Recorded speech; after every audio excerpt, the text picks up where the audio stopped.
ታንኩም ባንኩም በተለመደው አገላለጽ መንግስት ጋር ነው። ገብቶሃል? ለምሳሌ አማራ ክልል ጦርነት አለ አይደለ? አለመተኮስ ይችላል። ከማን ጋር ይዋጋሉ? ህዝቡን አይጨፈጭፉት።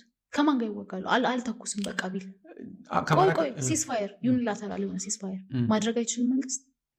ከዛ ነው ይሄውን ያቆም ያለው የመጀመሪያው እርምጃ ተራምጃል። እየተታኮስ ካለም ድርድር እኮ መጣር መንግስት መጀመሪያውን የተኩስ ማቆም ማድረግ ይችላል። አልተኩስም ማለት ይችላል። ህዝብ ስለሆነ እየሞተ ያለው ህዝብ ነው እየሞተ ያለው ግዴታው ስለሆነ ችሮታም አይደለም ወይ ውለታ አይደለም እየጠየቅን ያለ ነው ግዴታ ነው።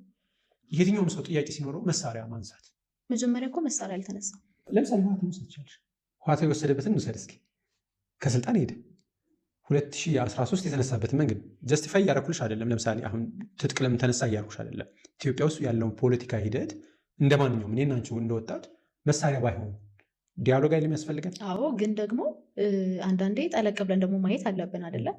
ሁሌም ጦርነት በመሳሪያ ወይ በተኩስ ድምጽ ብቻ አይደለም የሚጀምረው፣ በሀሳብ ነው የሚጀምረው። ስለዚህ አንዱን አካል ቀድመን ጥፋተኛ ከማድረጋችን በፊት ከዛ በፊት ሲነገሩ የነበሩ በተለይ አንድ ህዝብ ላይ ያነጣጠሩ ንግግሮችን፣ አንድን ህዝብ የሚያንቋሽሹ የሚያዋረዱ ንግግሮችን ማስታወስ መቻል አለብን። ኤኒዌይ ዲፌንድ እያደረኩ አይደለም ህወሓት ላይ ብቻ ነበር ብዬም ደግሞ አላስብም። የትግራይ ህዝብ ላይ እንደነበር ነው ማስብ። ምናልባት የእሳቤ ጉዳይ ይሆናል። የእሳቤ ጉዳይ አይደለም። ተከቦ 2 ዓመት መድኃኒትም ምግብም ሳይገባለት የነበረው ህወሓት አይደለም የትግራይ ህዝብ ነው። የሞቱት በመቶ ምናምን ሺህ ሰዎችም የህወሓት አመራሮች አይደሉም፣ የትግራይ ህዝብ ናቸው፣ የአማራ ህዝብ ነው። ለምሳሌ 2 ዓመት ትግራይ ውስጥ አልነበረም፣ ሲጅ አልነበረም የትግራይ ህዝብ ላይ። ቴሌቪዥኖችም እኮ አሁን እያወሩ ነው። ምን አይ ዶንት ኬር። እኔ ቲፒኤልኤፍ ስለሚያወራው አያገባኝም። እኔ እንደዛማ ባለቤቱ እያለ ብዬ ነው። ኖ ቲፒኤልኤፍ ባለቤት ሊሆን አይችልም የትግራይ ህዝብ። እንዴት ቲፒኤልኤፍ በመቤት የትግራይ ህዝብ አብሮ ካለ ብለን ካሰብ ማለት የትግራይ ህዝብ ነው ጦርነቱ ላይ ብለን ካሰብ ኖ ጦርነቱን የተዋጋው እያልኩ አይደለም። ታርጌት የተደረገው የትግራይ ህዝብ ነው እያልኩ ነው። ጸጉረ ልወጥ ሲባል የነበረው የቀንጅብ ሲባል የነበረው የትግራይ ህዝብ እንጂ ህወሓት አልነበረም አይደለ? የአክሱሙን እንትን ማየት እንችላለን። ታጣቂዎች አልነበረም የተገደሉት።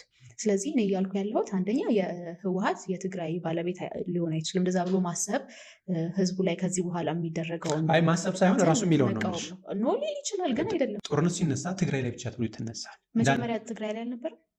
ስንት ወር ነው የተቀመጠው? ኖ አይ አዳምጠኝ። ጦርነት በተኩስ ድምፅ አይደለም የሚጀምረው ብያለሁ ነው። ግን ማህበረሰብ ጠቅላይ ሚኒስትሩን ጨምሮ ጠቅላይ ሚኒስትሩን ጨምሮ ከንቲባዋን ጨምሮ የትግራይ ህዝብ ላይ ምን ሲባል ነበረ?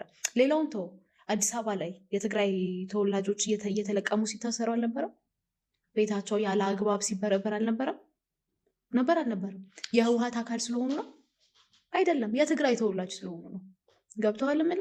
ስለዚህ እኔ ማንም ሰው መጥቶ ያ ጦርነት የትግራይን ህዝብ ኢላማ አላደረገም ቢለኝ አልቀበሉም። የአንቺ እሳቤ ነው የምወስደው ማለት እኔ አሁን ማመን ላምንልሽ ወይም ላላማመን አይደለም። ግን እኔ ለምሳሌ ትግራይ ክልል እንደዚህ ሆኗል ብለን ካነሳን ነው እኔ አማራ ክልል የሆነው ማናየው እና ሰው እኔ እኮ አጌንስታት አይደለም። የአማራ ህዝብ አልተበደለም እያልኩ አይደለም። አሁን ስላለው እኮ ጦርነት እየነገርኩ ነው። ጥያቄ ስላለባቸው ነው መሳሪያ ያነሱት እያልኩ ነው። ግን ከዛ በፊት የትግራይን ህዝብ የኤርትራ ወታደር ጭምር አስገብተው አላስገደሉትም? አላስደፈሩም? ሴቶቹን እሱን መልስልኝ። አልተደፈሩም ሴቶች በኤርትራ ወታደር? ኦልሬዲ መንግስትም እኮ ብሏል። ያንማ ኦልሬዲ እኔ ዲናይ ካረገ በኋላ ቆይቶ ነው የራሱ ጥቅም ሲነካ ነው ያመነው። ያመነበትን ምክንያትም ማየት ስለሚያስፈልግ ማለት ነው። ግን ከዛም በፊት ሲናገር እንደ ባንዳ ነበር የሚታየው አይደለ? እንደዛ አይነት ሀሳብ የሚያመጣ ሰው በኋላ የኤርትራ ወታደር ገብቶ የትግራይን ሰው ይገድላል፣ ፎርዳት ማተር ለምን የአማራንስ ህዝብ ይገላል? ገብተዋል ምል ገቨርንመንት አፊሌትድ በሆነ መንገድ የትግራይ ህዝብ ማግኘት የሚገባውን ነገር ሳያገኝ ብዙ ሰዎች ሞተዋል። ይሄን ልትክደው አትችልም። አማራ ክልል ላይ ስለዚህ ጀስቲፋይ ታደርገዋል። ምኑን ያነሳው? ህወሓት አንደኛ ለምሳሌ እኔ አሁን ህወሓት ስናነሳ ተከባሃል እንዲህ ልትሆን ነው አንቺም ቤለሽ መጀመሪያ እኮ መከላከያ ነበር የትግራይ ህዝብ ይደግፍ የነበሩ። በምን ማረጋግጫለን? የተሰሩ ዘገቦችን ማየት ትችላለን። የአይን እማኞችን ማየት ትችላለን። ወይስ መንግስት ካልነገረን? መንግስት ካልነገረን እና ተሰርቶ ይሄ እነሱ የለውጥ መንግስት የሚሉት ሲመጣ ከፍተኛ ተቀባይነት የነበረው ከየትኛውም ክልል በላይ ትግራይ ክልል ላይ ነበር። ስለዚህ ህወሓትን ስለደበቀ ነው የትግራይን ህዝብ እንደዚህ ያደረግ ነው የሚለውን ነገር